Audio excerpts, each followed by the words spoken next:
É impressionante que quando a gente vai ler o Apocalipse e vai falar da marca lá da besta, né? Tem o número do nome, tem a marca, né? O símbolo do seu nome. E quando você vê, por exemplo, a história de Hitler, né? Você tinha aquela marca, né? O nazista, e os judeus carregavam no seu braço direito a marca da estrela de Davi, né? Então você tem ali algumas marcas tipificando uma situação, né? Eu já falei a respeito dessas coisas, porque muita gente pensa assim, cara, não tem como acontecer aqui uma, uma guerra nuclear, né? Ou alguma coisa nuclear em algum lugar do planeta. Isso pode acontecer.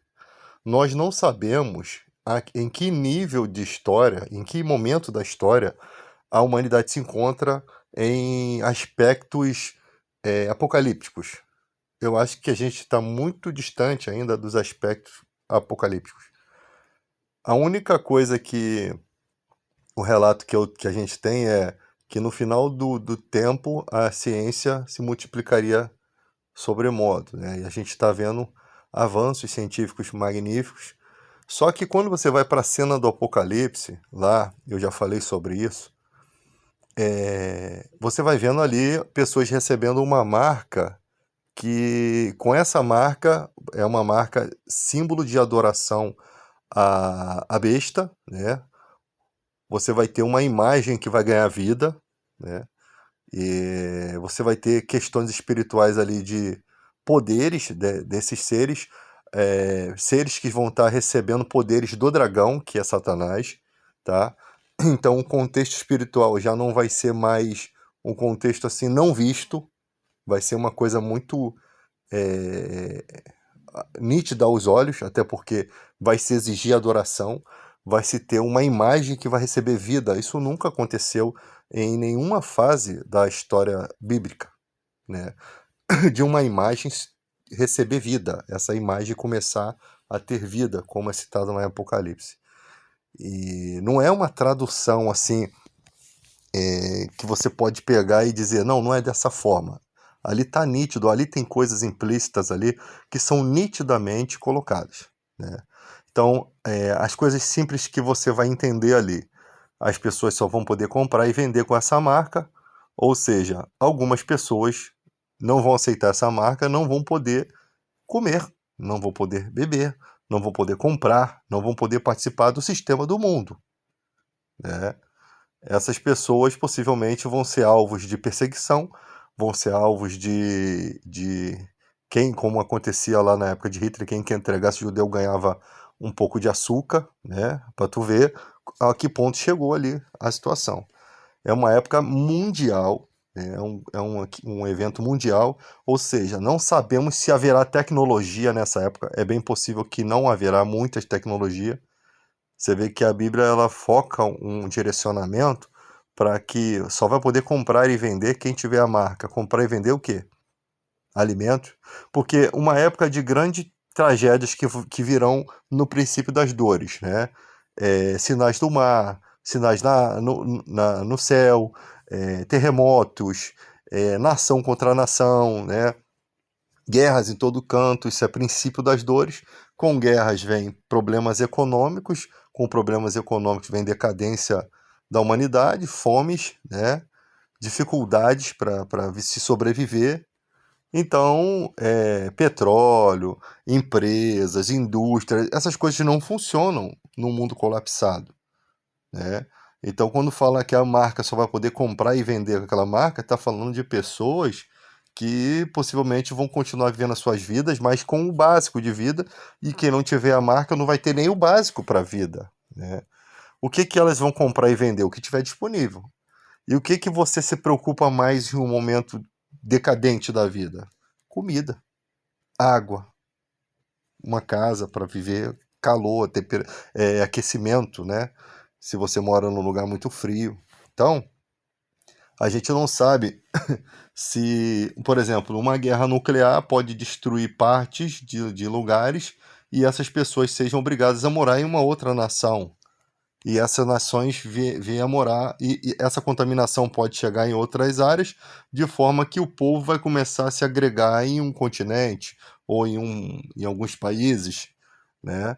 Então, vão se agregar aonde tiver mais condição de vida, tá? Então a gente não sabe que se pode acontecer alguma, no meio da história, alguma guerra nuclear, alguma coisa, desde que a vida tenha continuidade, né? Você, por exemplo, você teve lá a bomba de Hiroshima, né, no Japão. Hoje em dia o Japão é aliado dos Estados Unidos, inclusive está sobre o guarda-chuva nuclear de proteção, assim como a Coreia do Sul, né? A quinta maior potência do mundo, que é a Coreia do Sul. Então você percebe que o que aconteceu lá em Hiroshima passou, a história correu, o mundo se modificou, se adaptou e voltou. Enquanto existia humanidade, o curso do Apocalipse ainda está se mantendo dentro da profecia, porque não vai acabar o mundo sem que se cumpra essa profecia. O problema é que a gente não sabe em que momento da história a gente está.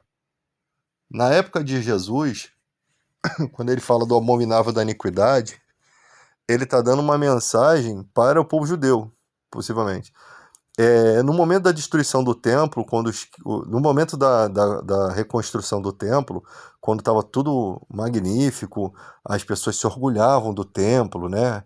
E Jesus falava, ó, vai vir um dia que não vai ter mais nada aí, pedra sobre pedra, que não vai ser derrubado. Tudo isso aí vai ser quebrado, vai ser destruído. Jesus já falou uma coisa que eles não esperavam. Como é que vai se quebrar algo que tem dentro a presença de Deus? Que tem o Santo dos Santos, que tem um lugar que uma vez por ano um sumo sacerdote entra ali. E a presença de Deus está ali. Se entrar de pecado, o cara morre. Ou seja, os discípulos começaram a ficar meio tementes. Depois eles foram perguntar e Jesus fala várias questões ao mesmo tempo. Ele fala daquela destruição, ele fala do fim do mundo, ele vai falando e as explicações ali estão misturadas, né? Estão dentro de mistura. Você não pode pegar aquele texto cru e não entender o que está sendo falado ali, porque ele está falando uma coisa, outra coisa e mais outra coisa. Está falando em 3 tempos ali. Uma destruição do templo, outra é uma perseguição que vai acontecer nesse momento, e outra é o fim do mundo. Né? Ele vai falar: os que estiverem na Judéia fujam para os montes. Quando vier o abominável da iniquidade, a qual profetizou Daniel, os que estiverem na Judéia fujam para os montes. Ou seja, quem estava na Judéia era o povo dele ali. Quem estaria no futuro, né? Quem estaria? Que a vossa fuga não se dê no inverno, ai das que estiverem grávidas nesse dia, porque o sofrimento será terrível. Que se a fuga acontecesse no inverno, seria pior, porque o sofrimento é maior para pessoas grávidas, pessoas que têm dificuldade com nenenzinho, né, na barriga, com neném pequeno. Então, as dificuldades são maior. Então, no inverno do que no momento que não é inverno, por conta da alimentação, desgaste físico, uma série de coisas. Então, Jesus já está falando ali de uma profecia relacionada ao que Daniel falou lá atrás. Que eu nem sei onde está isso lá no livro de Daniel, mas eu pesquisei outro dia e a gente tem que ver direitinho. Mas Jesus está falando de uma profecia lá de trás, ou seja, do momento que Jesus fala aquilo, ele vai falar sobre uma destruição do templo e vai falar sobre fuga e dali para cá, irmão, foi só destruição. 70 anos depois de Cristo, destruição do templo, ali entre 69 e 70. Depois, expulsão dos judeus de Jerusalém, 135 com o imperador Adriano, né? Aí teve Hitler, a perseguição de Hitler em 1945, que já é mais à frente, e teve outras histórias antes, né, que a gente vai verificando, né, de 135 com a expulsão dos judeus, os judeus espalhados pelo mundo, e aí a gente vai ver o massacre mesmo de Hitler, e Hitler com uma marca do nazismo, né, com apoio das autoridades do local, né, o judiciário, as forças políticas, elas tiraram os direitos civis dos judeus, né, na Alemanha, e os alemães os nativos, eles continuaram com seus direitos civis. Você vê que todo o sistema político ali, colapsado, acabou servindo aos interesses da maldade. Então, é por isso que a gente tem que lutar sempre pela democracia. Quando começa a se lutar pela democracia e as autoridades começam a se comportar de uma forma a retirar direitos civis, né, você já tem que atentar para isso. Perdas de direitos. A escravidão começa aos poucos. Você, para consolidar, por exemplo, a CLT, as leis trabalhistas, elas levaram tempo. Teve muitas coisas. Por exemplo, o presidente João Goulart, ele nem ia assumir, tentaram até derrubar o avião dele. Quando ele começou a fazer medidas provisórias para poder abençoar os cortadores de cana, as pessoas que tinham mão de obra quase que escrava, isso começou a tocar nos interesses dos empresários. E aí o que começou a acontecer? Perseguição dele, né? Então, tipo assim, é aquela andorinha que tenta fazer verão, né? Sozinha. Uma andorinha só não faz verão. É como aquele pássaro que leva uma gotinha de água para apagar um incêndio. É. Aí você vê pessoas assim, um defensor de uma floresta que morre ali, mas que através da morte dele cria uma instituição e tal. Você vai vendo esporadicamente. Então, para se construir algo num país, foi a um preço muito alto, foi preço de sangue, foi preço de dedicação de pessoas, foi com a coragem de muita gente que peitou lá atrás o sistema, para que hoje a gente, com toda a capacidade que nós temos de inteligência, de internet, a gente deixar as coisas virem à decadência, né? Então as coisas começam assim. O cara hoje tem direitos a trabalhistas, com aqueles direitos, às vezes, os 40% do FGTS, o cara compra sua casinha, o cara começa a ter alguma dignidade, aí o cara começa a ser um cidadão que começa a ter opiniões, que começa a ter, a cobrar seus direitos, né? Ou seja, ele não é mais uma mão de obra barata, ele não é uma mão de obra que a sua opinião pode ser manipulada, ele se torna uma peça da engrenagem, como o Caio Fábio estava falando, né, que a engrenagem das Forças Armadas, tudo isso é uma engrenagem intelectual e tal, mas isso é necessário. As Forças Armadas, elas têm que funcionar com esse tipo de hierarquia. Isso não é o problema, porque todo país também precisa defender sua soberania. Então, se não for dessa forma, o soldado está ali sendo alimentado, sendo preparado para ele morrer pela sua nação, né? A gente está na beira de uma invasão. E quem vai ser aquele que vai peitar? Vão ser aqueles que estão ali sendo sustentados pelo dinheiro público, que estão dedicando ali a vida ao aprendizado, estão sendo preparados para, se possível, até dar a sua vida no campo ali de batalha, tá? Isso acontece em todas as nações e isso é fundamental porque uma nação desprotegida ela acaba sendo alvo fácil. Você vê Cuba, né? Você vê lá o que os Estados Unidos fez com Cuba. Você vê quando uma potência é superior, né? Que faz o que quer em certas democracias, entende? Então é necessário que essas engrenagens tenham ideologias. O problema não é esse. O problema é quando na liderança dessas hierarquias se posicionam pessoas loucas.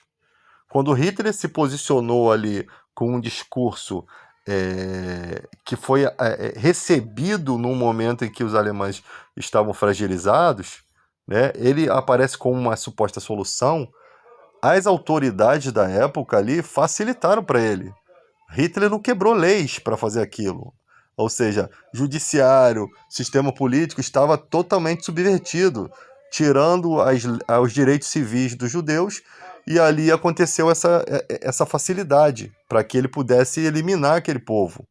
Né? Então, leis fracas, democracia fraca, tentativas de golpe contra a democracia, todas essas coisas mostram um país se ele tem se ele tem força, né? Se o judiciário dele é forte ou se não. Eu lembro que eu falei sobre isso há um tempo atrás. Os coronéis aí conseguiram tanques para passear em Brasília. Eu não sei nem como é que se consegue um militar ter acesso a um tanque, né? Eu achava que o tanque era um equipamento nosso, né, da nossa nação, não de uma pessoa que pudesse usar aquilo aonde quisesse, tá? Então, enquanto se vive democracia, né, é bom que a gente tenha que fortalecer cada dia mais os nossos direitos, né? Então, uma sociedade assim, ela é forte em matéria de problemas do seu próprio país interno.